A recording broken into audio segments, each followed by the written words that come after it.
Hi everyone, welcome to the video lecture presentation on EC8393 Fundamentals of Data Structures in C.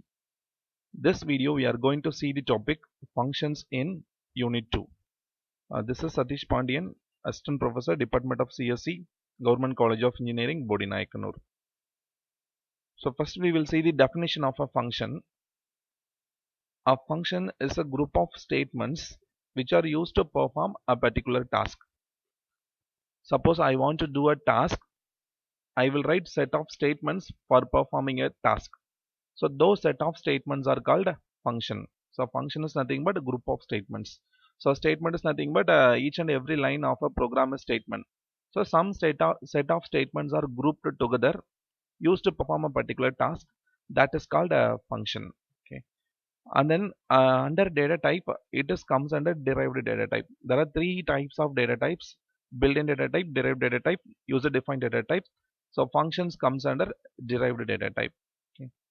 Uh, Again, the classification of functions, we have three types.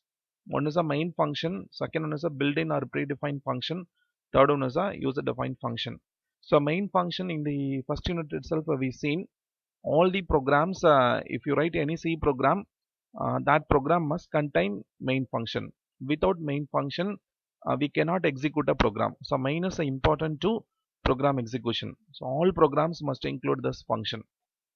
For example, see this. So this is a program.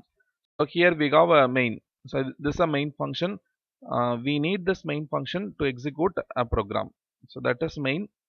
The second type of function is built-in or predefined function. So this is a built-in functions.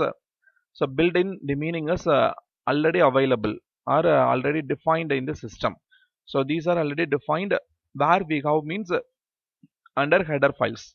So we have many header files. Under header files we have all these built-in functions. So they are also called predefined functions. So here we have some example. If you take this header file string.h, we have string related built-in functions. For example, string copy, string length, string compare. So these and all you used in a string topic. Similarly, if you take a math.h header file, we have functions like the square root, power, absolute, and then we have sine, cos, like that. Many functions are available. And then this is normally we are using in our program stdio.h. Here we have functions like this: get char, put, get us, put us, like that. So these are actually built-in functions available under header files. Okay. So this is important for us user-defined function, because we are going to create or we are going to use functions. They are called user-defined functions. Okay. So these are created by users or programmers. So we are going to write a program, or we are the user. What we are creating, they are called user-defined functions created by the user. So the general structure or syntax of a user-defined function is this thing. Like this, we have to create. First, we have to use return type, and then function name, and then within the parenthesis parameter list. Okay, and then here a body of the function. So already definition we told a function is a set of statements. So those set of statements we have to include here. Okay, function includes a function name, a return type, and then parameters. So this is an example for this syntax. So in return type, I can use any data type. Okay, generally we will use void, or we can also use integer, float, character, any data type we can use here. And then this is name of the function. So here to perform addition, we can name add. The name of the function is add, and then parameter. So suppose two values you are going to add, so you can give two parameters here. Okay, so two values I am going to add, so two parameters given here. And then this is a body of the function. So here I am performing addition operation. So in the printf statements, I am displaying the addition of x and y. Okay, so this is syntax. This is a simple example how to create a function. So here this is called add as a function name. It is an identifier which is provided by the user. So here the name, function name comes under identifier. Identifier already we seen in the first unit. So we got some rules for creating identifier. We have to follow that rules for naming the functions. Now come in detail to the function. A function may contain three important things. Okay, first one is a function declaration. It is also called a function prototype. Second one is a function definition. It is nothing but actual implementation of function. Third one is a function call. The function call is nothing but execution of a function. We will see one by one. So first one is function declaration or function prototype. Okay. So function prototype is also called a function declaration statement. Okay. So this is a function declaration. Suppose I want to perform addition operation, you can create an add function that contains return type, function name, and then data type of parameters. Okay. Finally, it should end with a semicolon. If any statement end with a semicolon, then only it is called a declaration. So here prototype is nothing but the declaration statement, function declaration. So it should be ended with a semicolon. Okay. Again, this function prototype or a declaration contain three things, three information.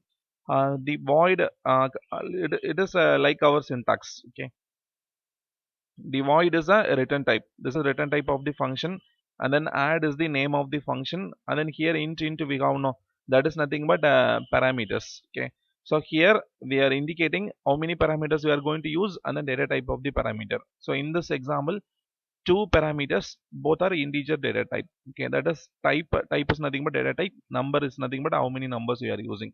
So that is also indicated in the function prototype. So function prototype includes return type, name of the function, and parameters. Okay, just I will give example for function prototype.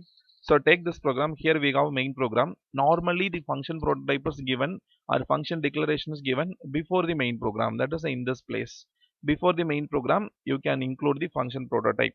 So function prototype should include three things: return type. So I am giving the return type as a void, and the name of the function, just I am using a display as name of the function, used to display text, so I am using dis. So this function I am not going to use any parameters here. Okay, so simply parenthesis I am using. So finally we have to put a semicolon. So semicolon indicates it's a declaration statement. Okay, so now we declared a function whose return function name is display, return type is void. It doesn't take any arguments. So this is a declaration. Now come to the second one, function definition. It is nothing but actual implementation of the function. So addition means you have to write coding for addition. If it is subtraction means you have to write the coding for a subtraction. That is called a function definition. It contains again two things: function header and function block. So here in the example it is given. Okay. So the actual task of the function is given in terms of statements inside the function definition. Okay. So this is definition. It contains header and a function block. So header is similar to here what we used for a function prototype. Same thing, but it doesn't have a semicolon because it is implementation. So it doesn't have semicolon. So void is the return type, add is a function name. So two arguments int we used. For that we have to give the name for that arguments. So x and y are actually name of the arguments or parameters. So this line is called a function header, and then put a open and close brace for function. Here we have implementation, or it is nothing but a function block. So here the actual task of the function is given inside this open and close brace. So this is addition. Just here I am doing addition operation. Okay, or you can create a third variable, integer z equal to x plus y, printf. Here you can give z, or simply one line we can perform addition. So this is called a function definition. It is nothing but actual implementation of the function. So come to our example. Here I declared a function display. Now try to define this function. So normally definition we have to give below the main program. So here, so definition contain according to this function header and the function block. So function header, again we have to use return type void, name of the function. So here I used dis display. Same thing you have to use without argument. Here there is no semicolon because it is definition, no semicolon. We have to put a open and close. So it's a definition. So this block is important, open and a close block. Okay, or curly braces. So in this display I can write the coding for this function. What task this function is going to perform, for that I have to write coding. So here just I am going to display a text. So printf, within double quote we can display. For example, I am going to display data structures. Okay, so now it will come as output once you execute a function. Okay, so now this is called a function definition. So before the main program we declared the function, after the main program we are defining it is nothing but actual implementation. Okay, so printf finally ended with a semicolon. It's a function call. Already we seen what is the function declaration and then what is function definition. Now to use or to execute a function, this is required, function call. Okay. So to use a function or to execute a function, it should be called first. Okay. Suppose I want to execute a function, first we have to call the function. Okay. If you call, then the function gets executed. That is called a function call. The function call is given inside main program or inside another function definition. So usually we will call the function inside the main program, or we can also able to call a function inside another function definition. So how to call a function means we have to use the name of the function. So to call or to make a function call, the function name is used. Okay. So during a function call, the values can be passed to the function as parameters. For example, here we used a function no. It takes two parameters x and y. For these parameters, the values can be passed like this. This is example for function call. So function call, function name is used, add is a function name, and then values can be passed during function call. So for add, two values we have to pass 5 and 10. This 5 and 10 will be assigned to x and y. Then we will get a added result as output. So this is function call. So now we will see how to call a function in our example. So here this is a declaration. Here we got definition. We seen normally inside main program we have to call a function. So inside main program, this is inside void main, int main. Here we are going to call. To call a function, we have to use a function name. Here function name is display. Actually this function doesn't use any arguments, so here no need to pass any values, simply give semicolon, that's all. Okay, so function program is over. That's all the function program. Here we have declaration, inside main program we have function call, below the main program we have definition. Just you compile and so compile the program, no error, execute it, so you will get the output as data structures. So this is how to use a function. Now in the function we have this is another topic related to function, parameters of the function. Here we used, okay, here we used int x comma int y. These are called the parameters of the function. So there are two types of function parameters. Okay, one is formal parameter, another one is actual parameters. The parameters which are available in function declaration or definition, those are called a formal parameter. The parameters given in the function call, which is actual parameter. So function call, what we are specifying, that is actual parameter. Either in the declaration or definition, what we are indicating, they are called a formal parameter. So using parameter, we will see one example. So same example we will see. We will use one parameter here. Okay. So now a display is a function which is going to use one integer parameter or integer argument. So now in the definition also we have to make same argument with the name. So I'm using x. Okay. So declaration, if you mention the data type, that is enough. But in the definition, data type and then variable name you have to give. Okay. So one parameter, now this display function uses name of the parameter is x. Okay. Now inside the main program you call the function. So using function name you are calling. Actually this function uses one argument. So during the function call, one value should be passed for this function. For example, I am giving the value 10. Here it is integer argument. So integer value auto pass. So display of 10. So that 10 will come here. Okay. So if you call the function, 10 is assigned to x.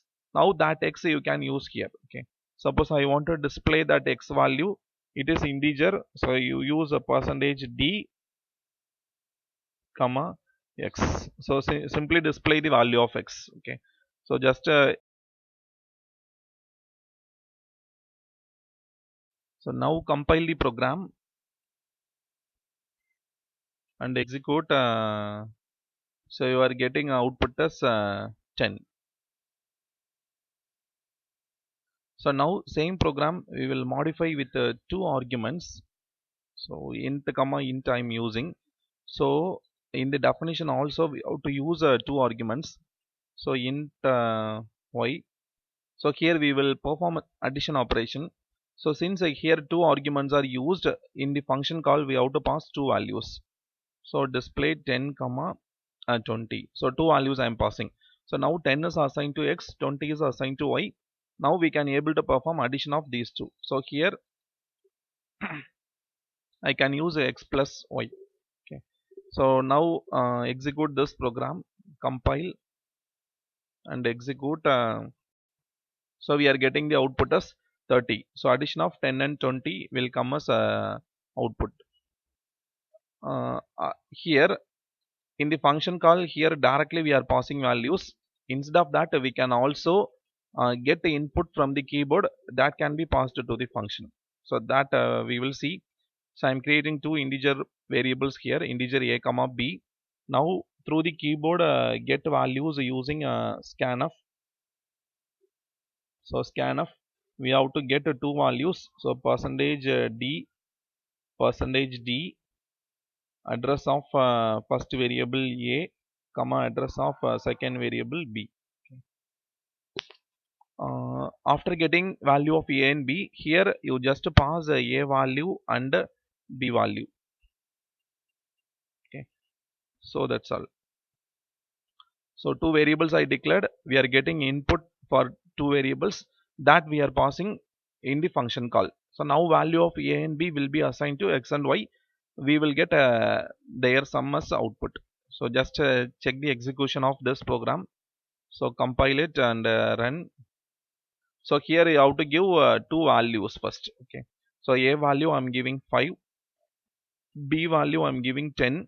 So check the output 15 we are getting. So here you can see the parameters. So definition we seen now. So actual parameters which is used in function call. Formal parameters means either declaration or definition. So here this is a function definition. Here we used two parameters x and y. So these are called now formal parameters which is used in function definition. Now see this statement, it's a function call. Here we used two parameters or arguments a and b. They are called actual arguments or actual parameters. So a and b are actual parameter, x and y are formal parameter. So that's all about functions. Thank you. Thanks for watching this.